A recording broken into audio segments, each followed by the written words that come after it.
საღამოშვიდობის 31 მარტს BMG TV-ზე საქმის კურსის ეთერში ვაჯამებთ ამბებს ბიზნესზე და ეკონომიკაზე. მე ანა ლაპიაშვილი ვარ და სამუშაო დღეს ბოლოს მნიშვნელოვან საქმიან ამბებზე გიყვებით BMG-ს გუნდის წევრებთან ერთად. საქსტატის წინასწარი შეფასებით 2025 წლის თებერვალში წინა წლის შესაბამის პერიოდთან თუ დავადარებთ მონაცემებს რეალური მთლიანი შიდა პროდუქტის ზრდა 7.7% იყო, ხოლო იანვარ-თებერვლის საშუალო მაჩვენებელი 9.4%-ია. საქსტატის მონაცემებითვე საქართველოს კერძო სექტორის ბრუნვამ, ანუ დღგ-ს გადამხდელი კომპანიების ბრუნვამ თებერვალში 12 მილიარდ 700 მილიონი ლარი შეადგინა. ეს წლიურად 8.7%-ით ზრდას ნიშნავს. მთავრობის თავმჯდომარე წელს საქართველოს ეკონომიკის მაღალ ზრდას ელოდება. ირაკლი კობახიძის წინასწარი პროგნოზით მაჩვენებლები რეგიონის და ევროპის მასშტაბით ყველაზე მაღალი იქნება. მისი თქმით, ეკონომიკურ გაძლიერებას აქვს განსაკუთრებული მნიშვნელობა ქვეყნის დამოუკიდებლობის გამტკიცებისთვისაც. მთავრობის ადმინისტრაციის აუდიტის სამსახურის ფუნქციები გაფართოვდება და მას მთლიანად მთავრობის საქმიანობის ეფექტიანობის ზედამხედველობის ფუნქცია მიენიჭება. პრემიერის განცხადებით, შესაბამისი კანონპროექტი პარლამენტში უახლოეს დღეებში დაინიცირდება. მთავრობა პარლამენტს ინოვაციური სტარტაპებისათვის 10 წლის განმავლობაში საგადასახადო შეღავათების სარგებლობის და მათ შორის 3 წლით ნულოვანი საშემოსავლო გადასახადით დაბეგვრის ინიციატივით მიმართავს. ფინანსისტი და პარლამენტის საფინანსო საბიუჯეტო კომიტეტის ყოფილი თავმჯდომარე ირაკლი კოვზანაძე მიიჩნევს, რომ საერთაშორისო სავალუტო ფონდთან თანამშრომლობის განახლება განსაკუთრებულ მნიშვნელობას ატარებს ქვეყნის ფინანსური მდგრადობისათვის. კოვზანაძე აღნიშნავს, რომ მხარეებს შორის ურთიერთობებში არსებული პრობლემების მიუხედავად კომპრომისის გამონახვა მაინც შესაძლებელი უნდა იყოს. მთავრობის ადმინისტრაციის აუდიტის სამსახურის ფუნქციები გაფართოვდება და მას მთლიანად მთავრობის საქმიანობის ეფექტიანობის ზედამხედველობის ფუნქცია მიენიჭება. მთავრობის ხდომაზე ირაკლი კობახიძემ განაცხადა, რომ შესაბამისი კანონპროექტი პარლამენტში უახლოეს დღეებში დაინიცირდება. გაფართოვდება მთავრობის ადმინისტრაციის აუდიტის სამსახურის ფუნქციები და მას არა მხოლოდ მთავრობის ადმინისტრაციის, არამედ მთლიანად მთავრობის საქმიანობის ეფექტიანობის ზედამხედველობის ფუნქციაც მიენიჭება. ეს კანონპროექტი შესაბამისი კანონპროექტი უახლოეს დღეებში დაინიცირდება საქართველოს პარლამენტში. ასევე გაძლიერდება თანამშრომლობა მთავრობის ადმინისტრაციასა და სახელმწიფო აუდიტის სამსახურს შორის და დაინერგება რეალურ დროში აუდიტის პრაქტიკა, რასაც თქონდა უკვე კონსულტაციები სახელმწიფო აუდიტის სამსახურთან. რა თქმა უნდა, ამ ინიციატივის მიზანია სამინისტროების მიერ განხორციელებული პროექტების ხარჯეფექტიანობის და ხარისხის მაქსიმალური გაუმჯობესება. მთავრობის ადმინისტრაციის უფროსის ინფორმაციით შეიქმნება მთავრობის ეფექტიანობის დეპარტამენტი, რომელიც აღმასრულებელი ხელისუფლების ყველა რგოლის გადაწყვეტილების შესრულების კონტროლს უზრუნველყოფს. ლევან ჟორჟოლიანი ადმინისტრაციის მხრიდან გავრცელებულ ინფორმაციაში მიუთითებს, რომ კომუნიკაცია შედგა სახელმწიფო აუდიტის სამსახურთან, სადაც რეალურ დროში აუდიტი დაინერგება. ჟორჟოლიანი თვლის, რომ სიახლე საბიუჯეტო სახსრების ეფექტიან ხარჯვას ძალიან წაადგება და ნებისმიერ სფეროში იქნება ეს ენერგეტიკული მიმართულება, ქონების მართვა თუ ნებისმიერი სხვა უფრო ეფექტიანი ნაბიჯების გადადგმას ხელს შეუწყობს. ჩვენი მმართველობის ერთ-ერთი მთავარი პრინციპია გამჭვირვალობა, ანგარიშვალდებულება და სწორედ ამ ორი ძირითადი პრინციპის გაძლიერებას ემსახურება ახალი მექანიზმის შექმნა, ამბობს მთავრობის ადმინისტრაციის უფროსი. რას გულისხმობს და როგორი სტრუქტურული მმართველობა იქნება პრემიერისგან დაანონსებულ პროექტის ქვეშ, დეტალები ჯერ უცნობია. ზედაპირული და სახელობითი ნაწილის შეფასების შემდეგ ირაკლი კობახიძის განცხადებამ პრეზიდენტ ტრამპის მიერ დოჯის შექმნის გადაწყვეტილების ასოციაცია გააჩინა. შტატებში მთავრობის ეფექტურობის დეპარტამენტი, იგივე დოჯი, პრეზიდენტის დონალდ ტრამპის მიერ 2025 წლის 20 იანვარს გამოქვეყნებული აღმასრულებელი ბრძანებით არის შექმნილი და მისი ხელმძღვანელი მილიარდერი ილონ მასკია. დეპარტამენტის მიზანია ფედერალური ტექნოლოგიების და პროგრამული უზრუნველყოფის მოდერნიზაცია მთავრობის ეფექტურობის და ეფექტიანობის მაქსიმალურად გაზრდის მიზნით. მენეჯმენტი აღნიშნავს, რომ დოჯი პასუხისმგებელი არის არაეფექტური და თაღლითური ფედერალური ხარჯების შემცირებაზე, გადაჭარბებული რეგულირების აღმოფხვრაზე და სამთავრობო უწყებების მუშაობის გამარტივებაზე. მიუხედავად იმისა, რომ ორგანიზაციის ოპერირება 2026 წლის 4 ივლისამდეა გაწერილი, მასკი მაისიდან შტატების მთავრობის ეფექტიანობის დეპარტამენტის, ანუ დოჯის ხელმძღვანელის პოზიციიდან გადადგომას გეგმავს. ის ამბობს, რომ თანამდებობას თავისი გადაწყვეტილებით ტოვებს. Fox News-თან ინტერვიუში მილიარდერმა ბიზნესმენმა განაცხადა, რომ დოჯის ხელმძღვანელის პოზიციაზე ყოფნისას მთავრობაში რევოლუციას ხელმძღვანელობდა. ამ რამდენად იქნება მსგავსება ამერიკულ მოდელთან იმ სტრუქტურის, რომელიც პრემიერ-მინისტრისგან დაანონსდა პარლამენტში წარდგენილი პროექტის შემდეგ გაირკვევა.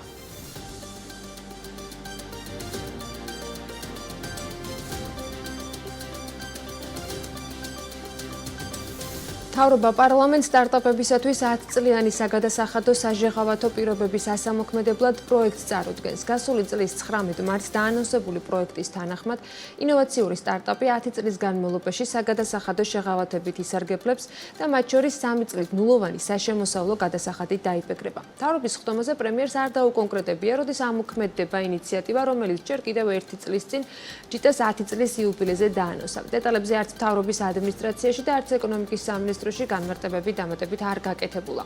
2024 წლის ოქტომბერშიც მივმართეთ ეკონომიკის სამინისტროს კითხვით, რა ეტაპზეა ცვლილებები, რომელმაც ქვეყანაში ინოვაციური სტარტაპ ეკოსისტემა უნდა გააძლიეროს. როგორც ინოვაციების და ტექნოლოგიების სააგენტოში მაშინ გვითხრეს, კანონ პროექტზე მუშაობა მიმდინარეობდა და ის საშემოდგომო სესიაზე უნდა წარდგენილიყო. მეათე მოწვევის პარლამენტმა მუშაობა ისე დაასრულა.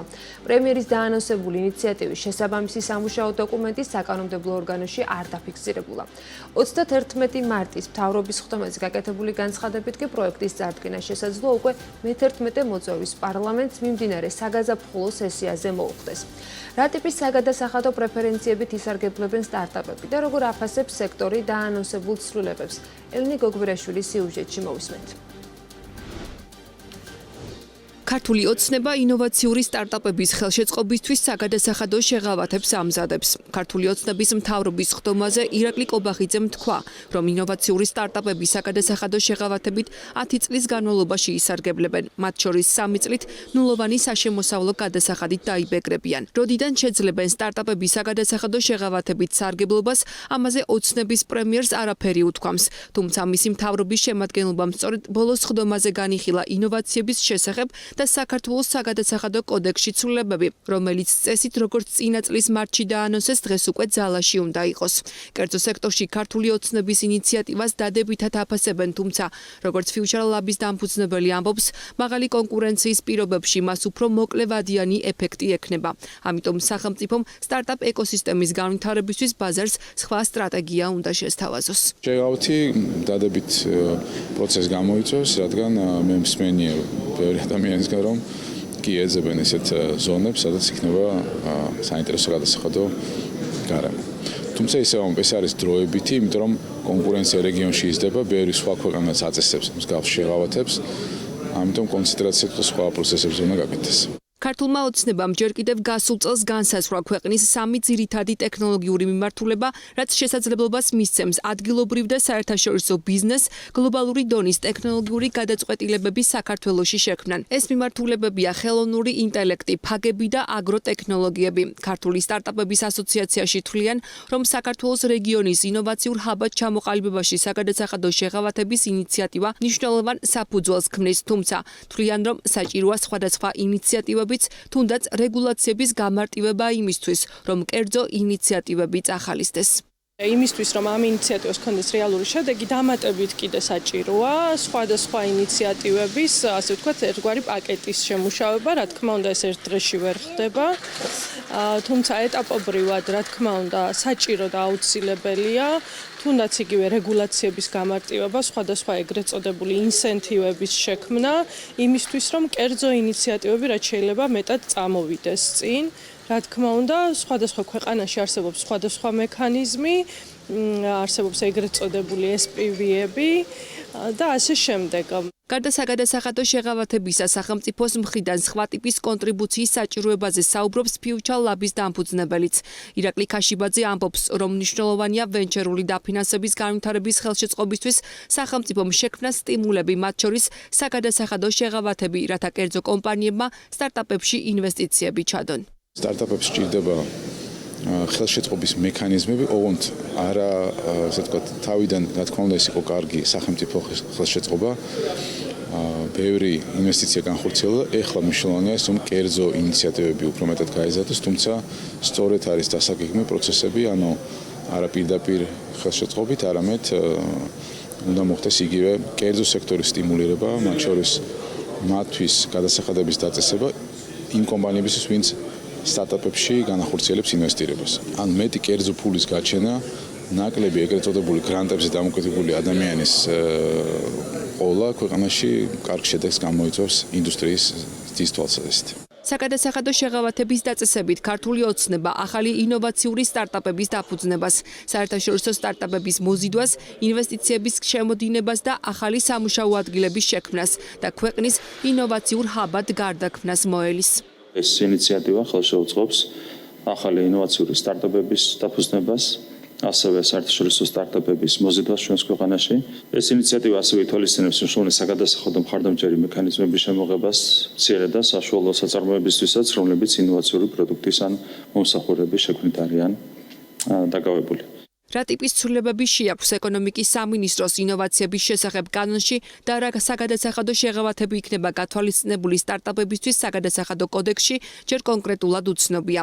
ქართული ოცნების მესვეურებმა წინა წელს დაანონსეს, რომ ინოვაციური სტარტაპების სტატუსის მქონე კომპანიებს 3 წლის განმავლობაში გაუნულდებათ როგორც საშემოსავლო, ისე მოგების გადასახადები. მცირე და საშუალო ინოვაციური კომპანიის სტატუსის მქონე კომპანიებს კი შეეძლება კვლევებსა და განვითარებაში დანახარჯები 500%-ით გამოქვithონ მოგების დასაბეგრი ბაზიდან და დანახარჯების 30% გრანტის სახით დაიბრუნონ. საბოლოოდ რასახეს მიიღებს საკანონმდებლო ცვლილებები საპარლამენტო განხილვების დროს გაირკვევა. კანონპროექტები მთავრობამ ბოლოს ხდომაზე უკვე დაამტკიცა, მის საბოლოო მიღებამდე კი წინ საკანონმდებლო ორგანოს განხილვებია.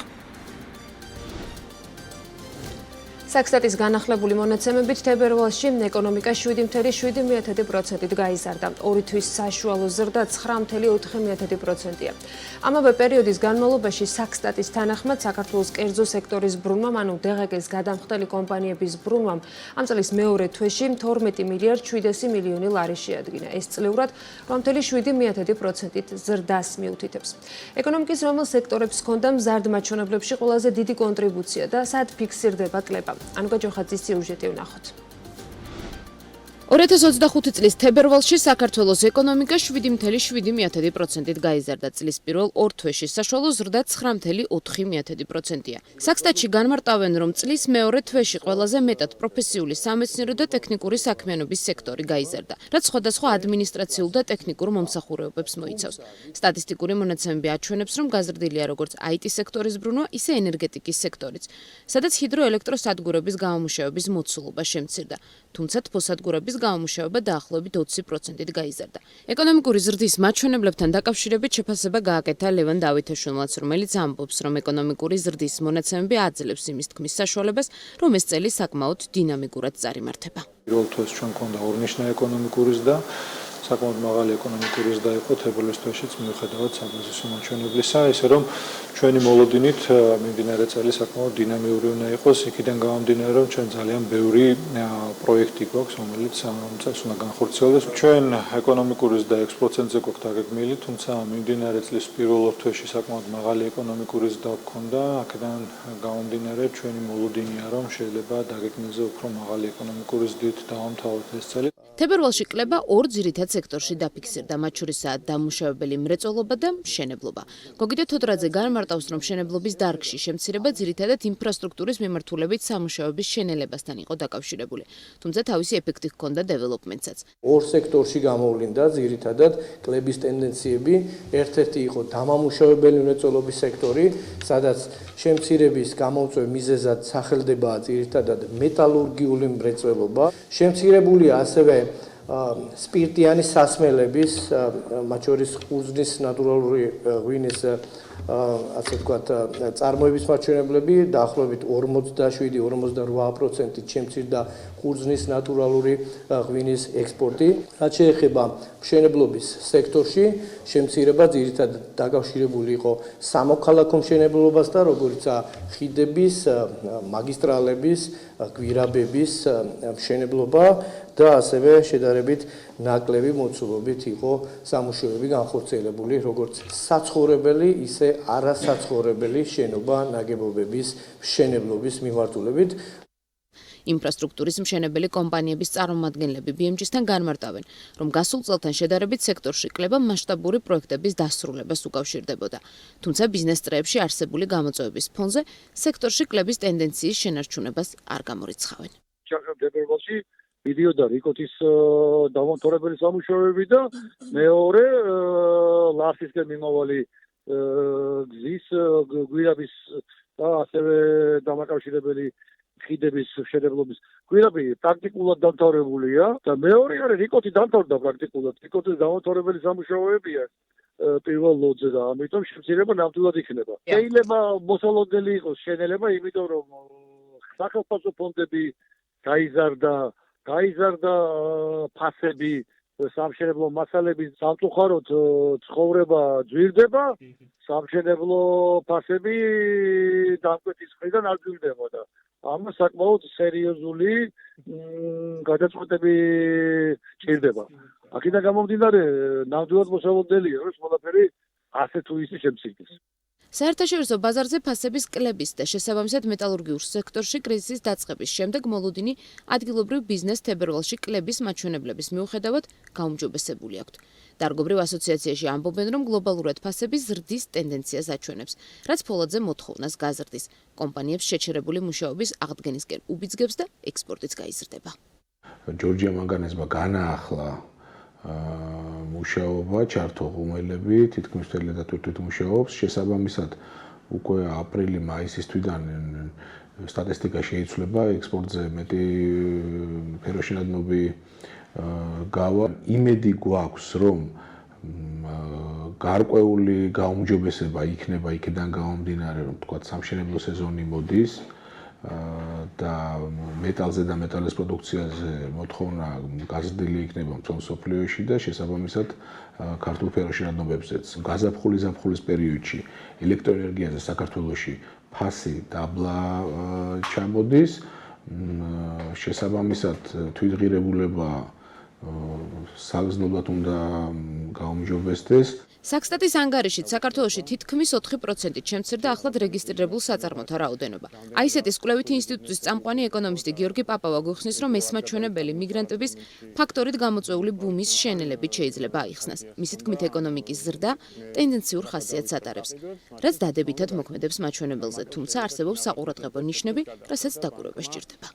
საკითხი, რასაც ალბათ ხაზი უნდა გავუსვათ, არის იმპორტის შემცირება, იმიტომ რომ იმპორტი კარგი საზომია, რამდენად აი ეს თქვათ მომხმარებლებიდან და მოთხოვნიდან მომდინარე ზრდის წინაპირობები არსებობს და აქაც დაკვირვება მომავალ თვეებში საინტერესო იქნება, რომ ეს იმპორტის მაჩვენებელი თუ კლებულობს, ეს გარკვეულწილად მეტყველებს იმაზე, რომ მომხმარებლები და ადამიანები, ვინც ფულს ხარჯავთ, გარკვეულწილად უფრო ფრთხილად ვართ. დიდ სურათში რო შევხედოთ, კიდევ ჩვენ ხედავთ, რომ ექსპორტი, განსაკუთრებით ადგილობრივ ექსპორტზე რო სალაპარაკოთ, უკვე საკმაოდ უარყოფით შედეგებს ვხვდებთ ამ მიმართულებით, რაც ნიშნავს იმას, რომ ქვეყანა ვერ ახერხებს კონკურენტუნარიანობის შექმნას საკუთარ წარმოებულ პროდუქციაზე და ესეც გარკვეულწილად შეიძლება საფრთხის მატარებელი იყოს ამავდროულად. რაც შეეხება საწარმოების ბრუნვას, საქსტატის ინფორმაციით დაღეგეს გადამხდელი კომპანიების ბრუნვამ თებერვალში 12.7 მილიარდი ლარი შეადგინა, რაც წლიურად 8.7%-ით გაზრდილი მაჩვენებელია.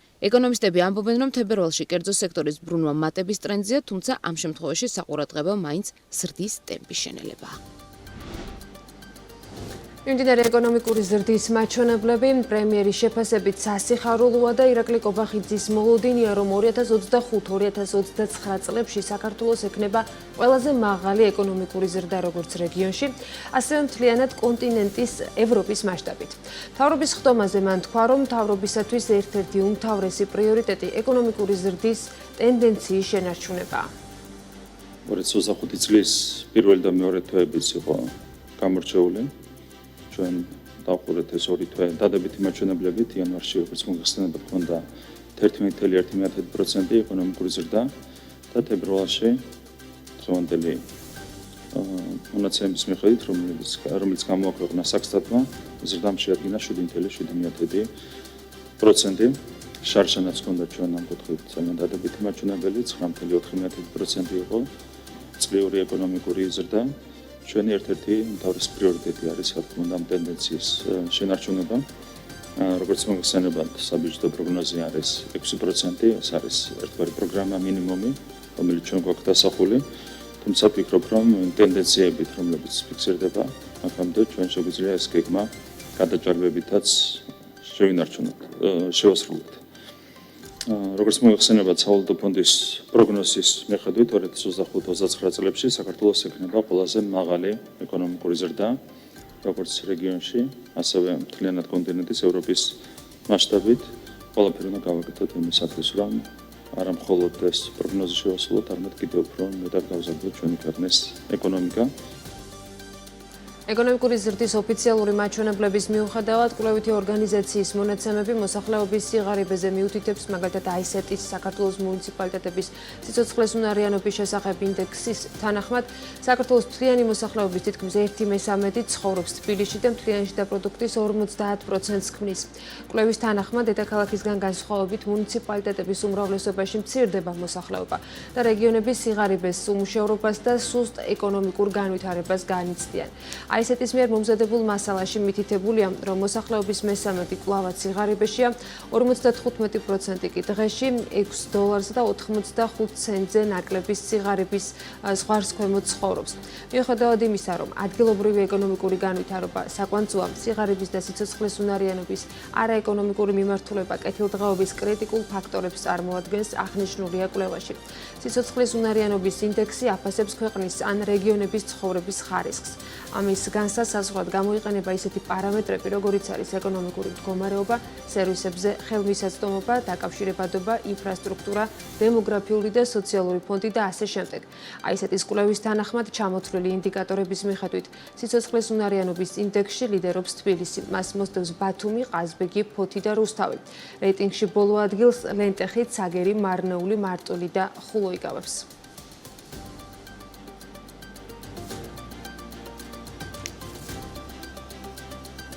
საფინანსო საბიუჯეტო კომიტეტის ყოფილი თავმჯდომარის საერთაშორისო სავალუტო ფონდთან თანამშრომლობის განახლებას განსაკუთრებით მნიშვნელოვნად მიიჩნევს და აღნიშნავს, რომ მხარეებს შორის ურთიერთობებში არსებული პრობლემების მიუხედავად კომპრომისის გამონახვა მაინც შესაძლებელი უნდა იყოს. ამასთან კოზანაძე გამოთქვამს იმედს, რომ ვაშინგტონში აპრილის ბოლოს დაგეგმილ ყოველწლიურ შეხვედრებში IMF-ს და საქართველოს მთავრობას შორის ეროვნული ბანკის წარმომადგენლებთან კონსტრუქციული შეხვედრები იქნება. ირაკლი კობახიძის განცხადებით, ფონდთან ახალი პროგრამის ქონა ქვეყანას საჭიროების შემთხვევაში ფინანსური რესურსების მარტივად მოზიდვის შესაძლებლობას მისცემს. სასურველია სავალუტო ფონდთან პროგრამის განახლება და მათთან მუშაობის დაწყება. ეს არის ჩემი ხედვა. ამ მიმართულებით ახლა იცით, რომ პრობლემები არსებობს საკითხები, რომელიც არის დაკავშირებული სახელმწიფო საწარმოების რეფორმასთან, არის საკითხები, რომელიც დაკავშირებულია ეროვნული ბანკის დამოუკიდებლობასთან დაკავშირებით. ეს საკითხები არსებობს, მაგრამ მიუხედავად ამისა, რომ არის, მე მაინც ვფიქრობ, რომ შესაძლებელია მოიძებნოს კომპრომისი, როგორც სავალუტო ფონდის მხრიდან, ასევე საქართველოს მთავრობის მხრიდან. ეს პროგრამა ან განახლდეს, ან ყოველ შემთხვევაში შესაძლებლობა იყოს, რომ სავალუტო ფონდიდან საჭიროების შემთხვევაში მიიღონ სესხები იმისათვის, რომ როგორც ადრე ვქონდა ჩვენ საჭიროების შემთხვევაში საქართველოს ცენტრალური ბანკიამ მიიღოს მნიშვნელოვანი დახმარებები იმისათვის, რომ ცენტრალური ბანკის რეზერვები გაიზარდოს. თქვენ იცით, რომ ჩვენი რეზერვები შეგვიმცირდა, ახლა ყოველ შემთხვევაში ბოლო 2 წლის განმავლობაში მე ვხედავ, რომ მთლიანი რეზერვები არის თითქმის 25%-ით შემცირებული, რაც ოფიციალურად ხდება, გამომდინარე აქედან ნეტ რეზერვების გაზრდაც იქნება საჭირო. საერთაშორისო სავალუტო ფონდის ბოლო მისია საქართველოში ამ წლის 29 იანვარს ჩამოვიდა. შეხვედრები 4 თებერვლამდე გაგრძელდა. პრეს-რელიზი ფონდის თანამშრომლობის საქართველოში ვიზიტამდე მივიღეთ, სადაც აღნიშნული იყო, რომ ფონდის თანამშრომლები შეხვედრებს გამართავდნენ ხელისუფლების წარმომადგენლებთან და სხვა დაინტერესებულ პირებთან. ამ შეხვედრების მიზანი ქვეყნის მაკროეკონომიკური პერსპექტივების შეფასება და მთავრობის ეკონომიკური გეგმების განხილვა იყო. ფონდის მიერ ვიზიტამდე გავრცელებულ განცხადებაში ეწერა, რომ ეს ვიზიტი IMF-ის პროგრამასთან დაკავშირებით მოლაპარაკებებს არ ითვალისწინებდა. 31 მარტის ვაჭრობის შედეგად ეროვნული ვალუტა დოლართან მიმართებით თეთრის 25 მიასედით გამყარდა და დოლარის ღირებულება 2 ლარი და 76 თეთრია. ეროვნული ბანკის ინფორმაციით ეროვნული ვალუტა ევროსთან მიმართებით თეთრის 72 მიასედით გაუფასურდა და შედეგად 1 ევროს ოფიციალური ღირებულება 2 ლარზე და 99 თეთრზე მრგვალდება. თეთრის 57 მიასედით გამყარდა ლარი გირვანქა სტერლინგთან მიმართებით და მისი ფასი 3 ლარზე და 58 თეთრზე მრგვალდება. ლარის მიმართ თურქული ლირას კურსი 7 თეთრი და 29 მიასედია. 2024 წელს საქართველოს მთლიანი საგარეო ვალი 25 მილიარდ 200 მილიონი დოლარი, ანუ თითქმის 71 მილიარდი ლარი იყო. ეროვნული ბანკის მონაცემებით ვალი გასულ წელს მთლიანი შიდა პროდუქტის 74.9%-ია. საპენსიო სააგენტოს დირექტორის მოვალეობის შემსრულებლის ინფორმაციით, ფონდში დანაზოგი 6.5 მილიარდ ლარს აჭარბებს. გიორგი ჭიჭინაძის თქმით, ამონაგები 1.5 მილიარდ ლარზე მეტია. საქართველოში გაცემული სესხების თითქმის 900.000 ლარამდე მოცულობის კრედიტებზე მოდის. ეროვნული ბანკის ინტერაქტიული სტატისტიკით 2025 წლის თებერვლის მდგომარეობით სესხების მოცულობის რანჟირების მიხედვით კომერციული ბანკების მიერ სულ 3.558.207 სესხია გაცემული, საიდანაც 48.22 ლარამდე კრედიტებია. ბაქო-თბილისი ყარსირკინიგზის გასწვრივ თეთრი წყაროს და წალკაში ხმაურ-დამცავი ტყის ზოლი გაშენდება. შავი ან კავკასიური ფიჭვის და აღმოსავლეთის ტუიას ნერგებით ტყის გაშენებაზე $705,000-ზე მეტი დაიხარჯება. პარლამენტის დარგობრივი ეკონომიკის და ეკონომიკური პოლიტიკის კომიტეტმა მაუწყებლობის შესახებ კანონში დაგეგმილი ცვლილებები, რომლის ამოქმედების შედეგადაც ტელე და რადიო მაუწყებლებთან დაკავშირებით მთელი რიგი ახალი რეგულაციები და სტანდარტები შემოდის, მესამე მოსმენით განიხილა და მხარი დაუჭირა. რუსეთში ქართული ღვინის დისტრიბუტორ AVE Wines გაკოტრება ემუქრება. რუსული კომერსანტი წერს, რომ აფთიაქების ქსელის 36 და 6-ის ყოფილი მფლობელების ვლადიმერ კინწურაშვილის და ივანე საგანელიძის კომპანიის გაკოტრება სინკო ბანკმა მოითხოვა. მოსახლეობის საპენსიო დანაზოგების მოცულობა 6.5 მილიარდ ლარს გადააჭარბა, ამონაგები 1.5 მილიარდ ლარია. ასეთი არის საპენსიო ფონდის ბოლო განახლებული მონაცემები. სააგენტომ და ახლად არჩეულმა მმართველობითი საბჭოს წევრებმა საზოგადოებას გასული წლის ანგარიში და სამომავლო გეგმები გააცნეს. როგორც ირკვევა, საპენსიო ფონდი მიმდინარე წლის მეორე ნახევრიდან გეგმავს ახალი საინვესტიციო შესაძლებლობების ათვისებაზე მუშაობის დაწყებას, მათ შორის მსხვილი პროექტების მიმართულებით.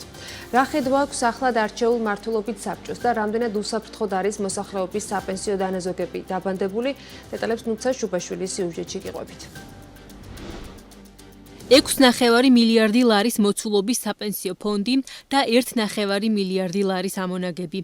ასეთია მოსახლეობის საპენსიო დანაზოგების მდგომარეობა ბოლო მონაცემების მიხედვით. ყველაზე დიდი მოცულობის პორტფელი კვლავ კონსერვატიულია, რომელსაც გასული წლის განმავლობაში 9.5%-ის მოცულობის რეალური ამონაგები დაერიცხა. შედარებით მცირე, ჯამურად დაახლოებით 72 მილიონი ლარის მოცულობისა ამ დროისთვის დინამიკური და დაბალანსებული პორტფელების მოცულობა, თუმცა ამონაგები ამ შემთხვევაში უფრო მაღალია. ეს კი იმ ფონზე, რომ ბოლო თვეების განმავლობაში გლობალურ ბაზრებზე აქციების ფასების მაღალი მერყეობა ფიქსირდება. კიდევ ერთი სიახლე, რაზეც საპენსიო სააგენტოს წარმომადგენლებმა პრეზენტაციაზე ისაუბრეს 1 მაისიდან საპენსიო დეკლარაციებთან დაკავშირებული სიახლეა. დღევანდელი მონაცემები ჩვენ გვაქვს დანაზოგის სახით 6 მილიარდ ნახევარზე მეტი კონტრიბუცია და ამონაგები, მათ შორის ამონაგები არის 1 მილიარდ ნახევარზე მეტი. უკვე ისარგებლა დაახლოებით 20,000-მა პენსიონერმა, რომელმაც დაინიშნა პენსიის სახით და გაიტანა, დაახლოებით ეს თანხა ჯამურად შეადგენს 70 მილიონ ლარს. 2025 წლის 1 მაისიდან წარმოშობილ ურთიერთობებზე ხელფასის გაცემის დროს საპენსიო დეკლარაცია წამოვა მხოლოდ შემოსავლების სამსახურის საშემოსავლო დეკლარაციიდან. შესაბამისად, აქ დამსაქმებელს მხოლოდ ვალდებული იქნება, რომ საპენსიო სააგენტოს თავის კუთვნილ პირად ანგარიშზე კონდეს ბალანსის სახით, რომ ეს დეკლარაცია დაიხუროს. დანარჩენი სისტემა იქნება ავტომატური და სისტემა დახურავს მათ დეკლარაციებს. თუ დეკლარაციის დახურვა ვერ მოხდება, ესეც ავტომატურ რეჟიმში გადავა ჯარიმის საფუძველი იქნება და საურავის დარიცხვის. 2024 წლის მონაცემებით დინამიკური პორტფელი ლიდერობს, ამონაგებმა 13.6% შეადგინა, მაშინ როცა კონსერვატიული პორტფელის ამონაგები 11.6% იყო. მთავარი სხვაობა ამ სამ პორტფელს შორის არის საერთაშორისო აქციების წილი. დინამიკურ პორტფელში საერთაშორისო აქციების წილი დაახლოებით 50%-ია, ეს მაჩვენებელი კონსერვატიულ პორტფელში კი დაახლოებით 16% იყო. 2024 წლის საქმიანობის ანგარიშის წარდგენის პარალელურად საზოგადოებას საკუთარი ხედვა საპენსიო სააგენტოს მმართველობითი საბჭოს ახლად დანიშნულმა წევრებმაც გააცნეს. 9 წევრიანმა საბჭომ სააგენტოში აქამდე მოქმედი 2 დამოუკიდებელი ორგანო, საინვესტიციო და სამეთვალყურეო საბჭოები ჩაანაცვლა. საბჭოს წევრები დამოუკიდებლობის პირობას დებენ და ამბობენ, რომ მათი მთავარი ორიენტირი მონაწილეთა საუკეთესო ინტერესების დაცვა იქნება. 1 მარტიდან საპენსიო ფონდის მმართველობითი საბჭო უკვე ფუნქციონირებს. პირველი ამოცანა, რასაც ჩვენ ახლა ვიხილავთ, არის საპენსიო ფონდის დებულების პროექტზე მუშაობა, რომელიც 1 მაისამდე უნდა დამტკიცდეს. რაც შეეხება საინვესტიციო პოლიტიკის დოკუმენტს, მასზე მუშაობა გაგრძელდება. ჩვენ ვართ დამოუკიდებელი საქმიანობაში და მთავარ ამოცანას წარმოადგენს ფონდის წარმატებული ფუნქციონირება და ის, რომ ფონდის მონაწილეთა მაქსიმალურად საუკეთესო ინტერესები იქნას გათვალისწინებული მის მუშაობაში.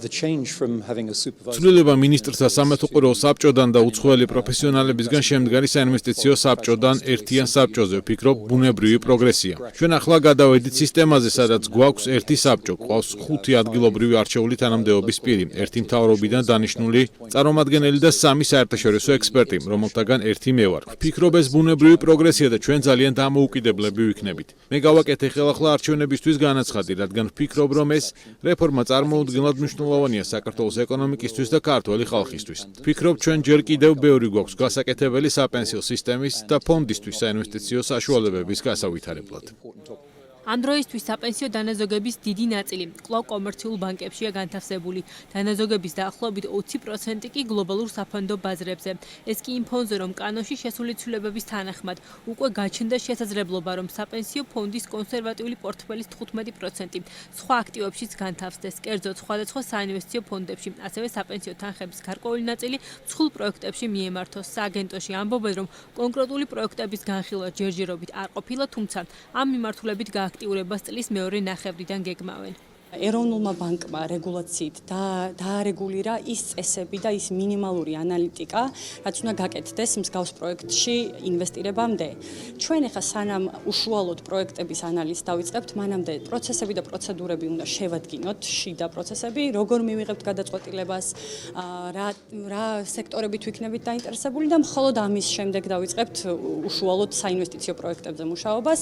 ამას ჩემი ვარაუდით წლის მეორე ნახევარში შევძლებთ. მომავალში იმის გათვალისწინებით, რომ 2 პუნქტით დაბალი საკრედიტო რეიტინგის ობლიგაციების ყიდვა შეგვეძლება, ეს ნიშნავს, რომ ბევრად აქტიურად ვიქნებით წარმოდგენილები ადგილობრივი კაპიტალის ბაზრებში. საფინანსო ბაზრის ექსპერტები კი ამბობენ, რომ საპენსიო რეფორმისთვის მნიშვნელოვანია საბჭოს გადაწყვეტილებები დამოუკიდებელი იყოს, ხოლო მეორე მხრივ სამომავლოდ კანონმდებლობა ისე შეიცვალოს, რომ საპენსიო თანხების ინვესტირება უფრო მეტად დივერსიფიცირებულად მოხდეს. აქტივები საპენსიო ფონდის თითქმის 6 მილიარდს აღემატება, ამონაგები 1.400.000.000-ს მეტი არის, ამიტომ ამ შედეგების დღეს სახესენ.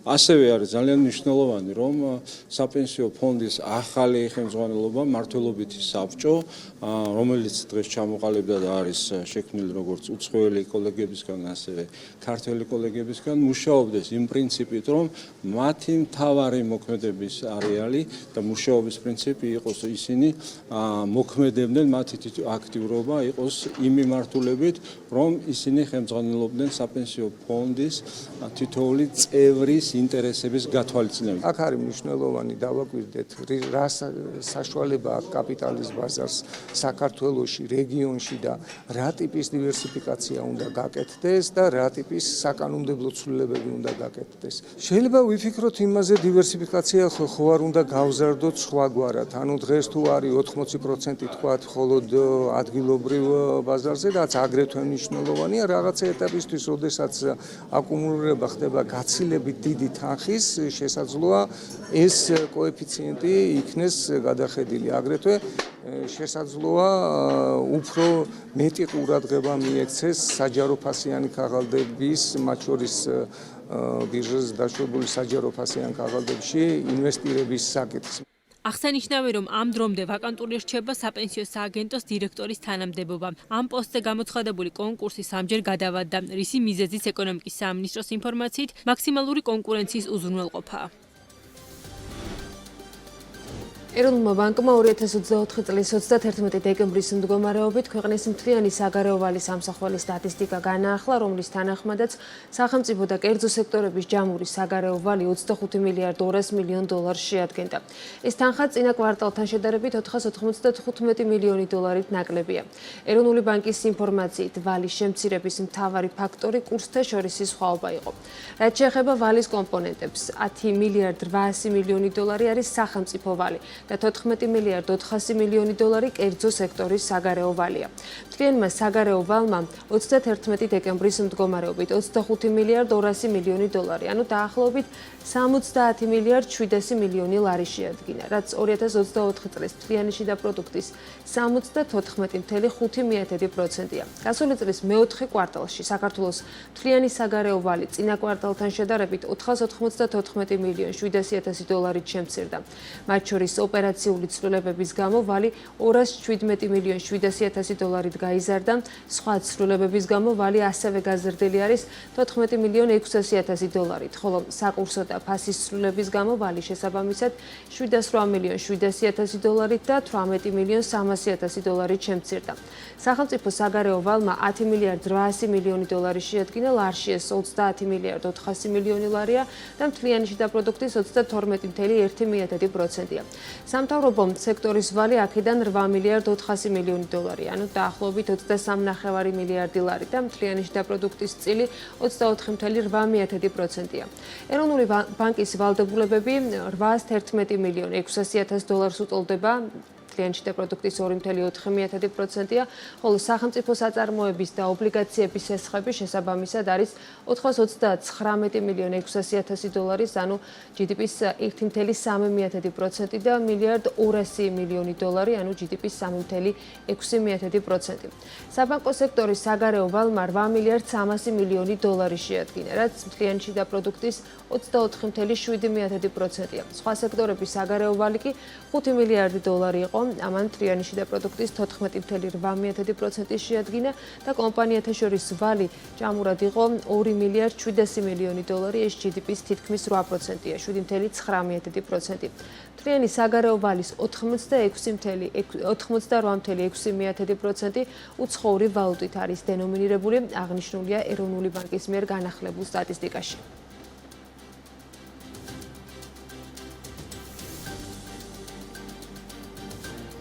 ეროვნული ბანკის საგადახდელო ბალანსის განახლებული სტატისტიკით მეოთხე კვარტალის მიმდინარე ანგარიშის დეფიციტმა 614 მილიონი დოლარი შეადგინა.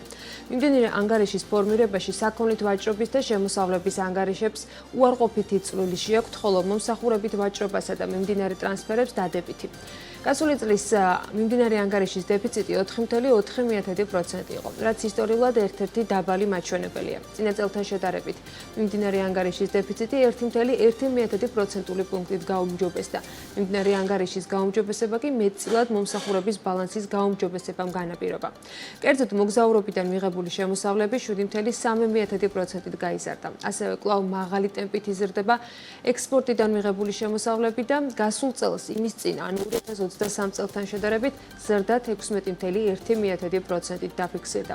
მიმდინარე ანგარიშის ყველაზე დიდი კომპონენტი კვლავ საქონლით ვაჭრობა იყო, რომლის უარყოფითი სალდო წლიურად 6.6%-ით გაიზარდა და 6.9 მილიარდი დოლარი შეადგინა. აღსანიშნია, რომ ვაჭრობის დეფიციტი პროცენტულად მთლიან შიდა პროდუქტთან 0.6%-ული პუნქტით გაუმჯობესდა.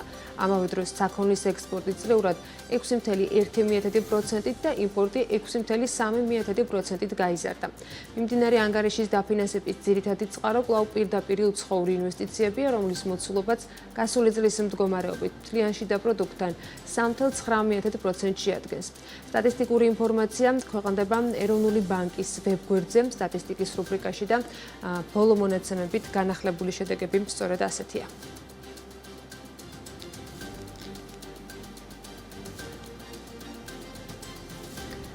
საქართველოს პოპულარიზაციაზე British Airways-თან რამდენიმე წლიანი ხელშეკრულება გაფორმდა. ეკონომიკის მინისტრის კომენტარი ამასთან დაკავშირებით სამინისტრომ British Airways-ის ავიამიმართულების განვითარების დირექტორთან, ქსელის დაგეგმარების უფროს მენეჯერთან და ავიაკომპანიის სხვა პასუხისმგებელ პირებთან შეხვედრის შემდეგ გაავრცელა. სამინისტროს ინფორმაციით, პირდაპირი ავიამიმოსვლის განსაკუთრებით ხელის შემწყობი თანამშრომლობა ეკონომიკის სხვადასხვა სექტორისთვის იქნება, მათ შორის ტურიზმსა და ავიაციაში. ლევან დავითაშვილის თქმით, დიდი ბრიტანეთი ერთ-ერთი მნიშვნელოვანი ინვესტორია საქართველოში და ლონდონი როგორც საფინანსო ცენტრი ერთ-ერთი ყველაზე უფრო ახლოს დაკავშირებული საქართველოს ეკონომიკასთან. აქედან გამომდინარე, დავითაშვილის აზრით პირდაპირი ფრენები ლონდონთან განსაკუთრებული მნიშვნელობის არის. ერთ-ერთი ყველაზე უფრო ავტორიტეტული და ცნობილი ავიაკომპანია საქართველოს ბაზარზე მრავალი წლის შემდეგ დაბრუნდა, მაგრამ დაბრუნდა უკვე გრძელვადიანი გეგმებით, რომელიც მთავრობასთან ერთად არის კოორდინირებული. ჩვენ გავაფორმეთ რამდენიმე წლიანი ხელშეკრულება, რომელიც ითვალისწინებს საქართველოს მიმართულების პოპულარიზაციას და ვფიქრობ, რომ ეს ხელშეუწყობს საქართველოში როგორც ტურიზმის განვითარებას, ახალი ნაკადების შემოყვანას, ტურისტების ზოგადად მობილობის ზრდას, შესაძლებლობას მოგცემს, რომ უფრო მეტი ინვესტორი ჩამოვიდეს საქართველოში და პირდაპირ ვიზიტები აღარ იქნება ბარიერი, იმიტომ რომ ჩვენ გვესმოდა ბიზნეს საზოგადოების მხრიდან, რომ საქართველოში მოგზაურობა მათთვის იყო საკმაოდ რთული და დამაბრკოლებელი ფაქტორი იყო მათი საინვესტიციო გადაწყვეტილებების. ამავე დროს ჩვენ ვფიქრობთ, რომ ამ ფრენების დაწყებით ფაქტობრივად გამარტივდება დაკავშირება ამერიკის შეერთებულ შტატებთან და ამაზე იყო საუბარი ამერიკის ავიახაზებთან. ჭიდო თანამშრომლობა აქვს ბრიტანეთის ავიახაზებს და ფაქტიურად მოიაზრება ახალი სატრანზიტო მიმართულებების გაჩენა. საქართველოსა და დიდ ბრიტანეთს შორის პირდაპირი ავიამიმოსვლა 30 მარტს განახლდა. British Airways-მა ოპერირება თბილისის საერთაშორისო აეროპორტიდან დაიწყო. პირდაპირი ავიარეისები თბილისსა და ლონდონის Heathrow-ს აეროპორტს შორის კვირაში 4-ჯერ შესრულდება. ბრიტანეთის უმსხვილესი ავიაკომპანიის კუთვნილმა Airbus A320 neo ტიპის ხომალდმა თბილისში ლონდონიდან პირველი მგზავრები სწორედ წუხელ ჩამოიყვანა. ტავჯორჯია 20 წელია საქართველოს ბაზარზე ოპერირებს და ამ პერიოდის განმავლობაში თბილისისა და ბათუმის აეროპორტების განვითარებისათვის 230 მილიონამდე ამერიკული დოლარის ოდენობის ინვესტიციაა განხორციელებული. 10 წლიანი პაუზის შემდეგ British Airways-ი უბრუნდება თბილისს, უბრუნდება საქართველოს და დღეიდან შეასრულებს პირდაპირ რეისებს კვირაში 4 სიხშირით. ვფიქრობ, რომ ეს არის ძალიან მნიშვნელოვანი ბრიტანეთთან პირდაპირი კავშირი ბრიტანეთის დედაქალაქთან, ლონდონთან და ეს იქნება ძალიან დიდი კომფორტი როგორც ჩვენი მგზავრებისთვის, ჩვენი მომხმარებლისთვის, ასევე მთლიანად საქართველოსთვის და არა მარტო ყველა ჩამოსვლელი ტურისტისთვის, ასე რომ დღეიდან შეგიძლიათ იფრინოთ პირდაპირ ლონდონში თბილისის საერთაშორისო აეროპორტიდან. 30 მარტიდან, ანუ გუშინდელი დღიდან უკვე დაიწყო ლონდონის პირდაპირი ფრენები, რომელიც შესრულდება კვირაში 4 სიხშირით British Airways-ის მიერ. ეს რა თქმა უნდა ასევე ტრანზიტულ ფრენებსაც გაადვილებს, მათ შორის ამერიკის შეერთებულ შტატებში. ასევე დღეიდან კიდევ ერთი ბრიტანული კომპანია EasyJet-ი შეასრულებს ფრენებს ლონდონიდან, მილანიდან და ჟენევიდან კვირაში 2 სიხშირით. რა თქმა უნდა, ეს ყველაფერი ხელშეუწყობს მობილობის კიდევ უფრო მეტად გაზრდას და ტურიზმის კიდევ უფრო მეტად განვითარებას ჩვენს ქვეყანაში. გარდა British Airways-ისა, აპრილიდან საქართველოსთან რამდენიმე სხვა ავიაკომპანიაც იწყებს ფრენას სხვადასხვა მიმართულებით, მათ შორის 1 აპრილიდან რეგულარულ რეისებს განახორციელებს EasyJet-ი ლონდონი-თბილისი, ლონდონის საჰაერო ხაზზე კვირაში 2-ჯერ, ასევე 1 აპრილიდან კვირაში 2-ჯერადი სიხშირით დაიწყებს ფრენებს EasyJet Europe Airline-ი მილანი-თბილისის საჰაერო ხაზზე. 9 აპრილიდან საქართველოსთან პირდაპირ ფრენებს ფრანგული კომპანია Transavia France შეასრულებს პარიზი-თბილისი, პარიზის მიმართულებით. პირდაპირი რეისები კვირაში 2-ჯერ შესრულდება. 12 აპრილიდან ბაზარზე შემოდის შვეიცარიული Edelweiss-ი. ავიაკომპანია პირდაპირ რეისებს თბილისიდან ციურიხის მიმართულებით შეასრულებს და ასევე 29 აპრილიდან Wizz Air აღადგენს ავიამიმოსვლას ქუთაისი მადრიდის მიმართულებით. საზაფხულო სანავიგაციო სეზონს თბილისის საერთაშორისო აეროპორტში გვეყოლება 8 ახალი კომპანია. თქვენ იცით, რომ EasyJet-იც იწყებს ოპერირებას, ასევე EasyJet-ის გარდა ყავს ახალი კომპანიები, როგორიც არის Edelweiss-ი და ასევე სხვა ბევრი ახალი კომპანია, რაოდენობრივად არის 8 ახალი კომპანია, რომელიც იწყებს ოპერირებას. გარემოს დაცვის და სოფლის მეურნეობის სამინისტროს ინფორმაციით ქარსაფარი ზოლების ინვენტარიზაციის პროგრამის ფარგლებში 2025 წლისთვის დაგეგმილი საინვენტარიზაციო სამუშაოები დაიწყო. წელს პროექტის ფარგლებში ჯამში 3056.52 ჰექტარი ქარსაფარი ზოლის ინვენტარიზაცია თიანეთის, მცხეთის, ხაშურის და გორის მუნიციპალიტეტებშია დაგეგმილი.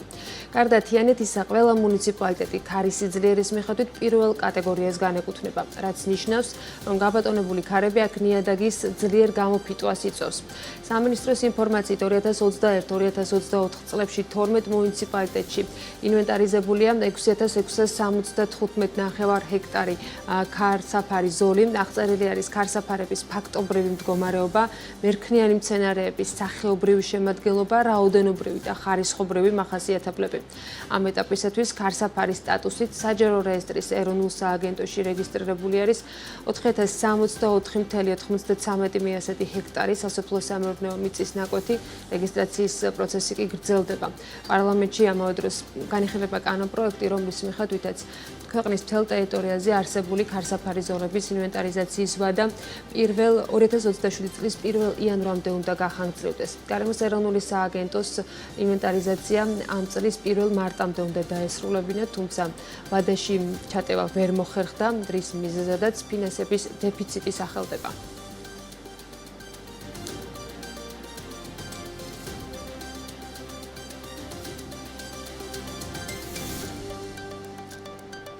ასეთი იყო საქმის კურსის შემაჯამებელი გამოშვება ამ დროისათვის. წინ საქმიანი საღამო გეოლდებათ, რომელსაც გიორგი არონია და გიორგი თოლორდავა გაუწყობიან. ჩვენ ერთმანეთს შევხვდებით BMG TV-ს ეთერში, ხოლო ზუსტად 7 საათზე დროებით.